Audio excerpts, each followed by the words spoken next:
God is good all the time God is good. Good day everyone, my name is Winfred B. Puspus, ang lagi nagsasabing anumang hirap ang pagdaanan natin dito sa mundo, mananatiling mabuti ang Diyos. Pero before that guys, papakita ko lang sa inyo, quick review lang regarding sa Montero GLS 2026. Una sa lahat kasi maganda promo nito, kaya iikutan natin siya para makita nyo lahat yung kung ano meron si Montero GLS 2026. Actually, meron siyang promo ngayon na 29 cash out lang. All in na yun, inclusive na 1 year comprehensive insurance, 3 years LTO, and shuttle mortgage. 29 cash out, tapos ang monthly niya nasa 39,000 lang. Tapos yan, pakita na natin si Montero. Simulan natin sa kanyang front fascia. Siyempre, si Montero GLS, equipped with laminated windshield. Kapag ka naka-laminated windshield ka kasi, just in case na may tumamang bato, hindi siya basta-basta nababasag.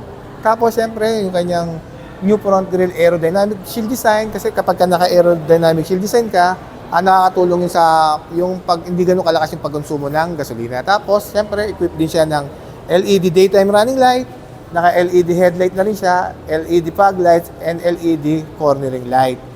Yun. Tapos, equipped din si Montero GLS ng illumination light. Yan. Illumination light yan.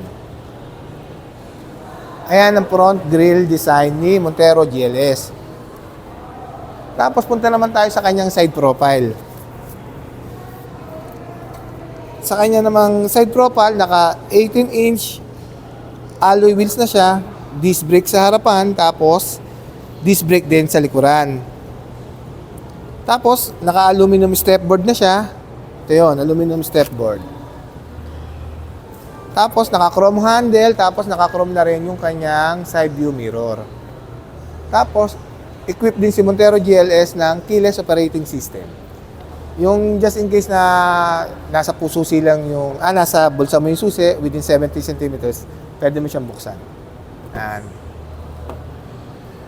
Tapos, syempre, ito yung interior design ng Montero GLS. Yan. Yan yung interior design niya.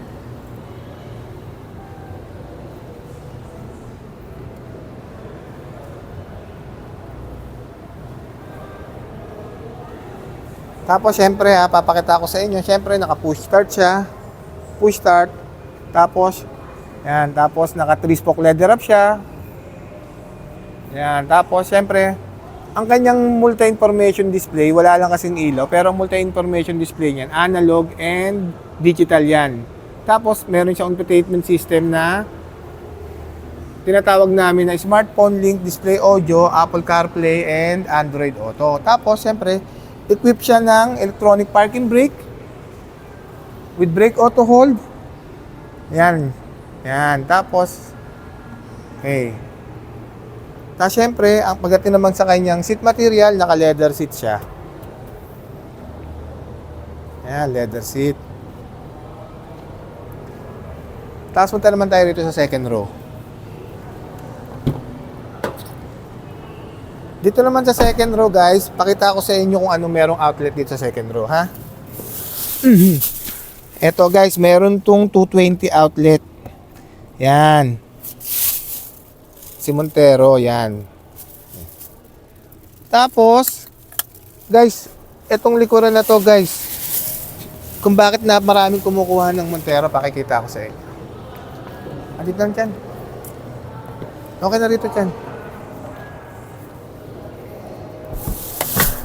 Guys, itong likuran ng Montero, na P50-50 yan, nabababa yan. Kaya napakaluwag nito. Yan, kaya maraming kumukuha nitong Montero.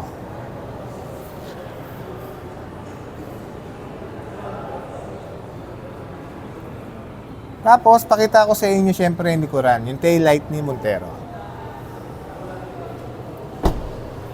Syempre, pagdating naman dito sa kanyang tail light, combination siya ng LED and bulb type.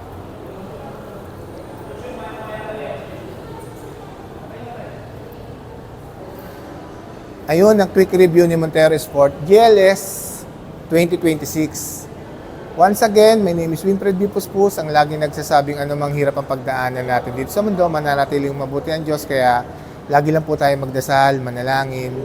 God is good all the time God is good. Thank you so much and God bless po everyone.